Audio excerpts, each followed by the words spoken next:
কালকে আমার পোস্টের মধ্যে একটা আপু কমেন্ট করেছিল যে টিউলিপ আর্ট করে দেখাতে। আর এত এত কমেন্টের মাঝখানে আমি আপুর কমেন্টটা খুঁজে পাচ্ছি না। তো আপু, তুমি যদি ভিডিওটা দেখে থাকো তাহলে কমেন্ট করো যে এই টিউলিপ আর্টটা তোমার কাছে কীরকম লেগেছে। আর অবশ্যই কমেন্ট করো যে এটা কি ভালো হয়েছে কি খারাপ হয়েছে। তো যাই হোক, প্রথমে তো দেখলাই আমি পেন্সিল দিয়ে এটাকে আর্ট করে নিছি, দেন আমি কলম দিয়ে এটার উপর আর্ট করছি। আর আর্টটা কিন্তু আমি ইজি রাখছি, কারণ অনেকেই আছে যারা আর্ট করতে পারে না, তো তাদের জন্য আমি ইজি করে আর্ট করে দেখিয়েছি।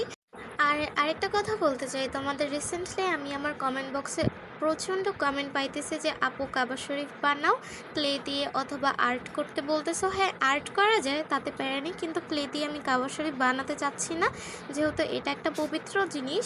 তো আমি এটাকে বানিয়ে যদি ভুলে আমার নিজের অজান্তে যদি এটাকে অযত্নে রাখি, তাহলে তো আমার গুনাহ হবে, তাই না?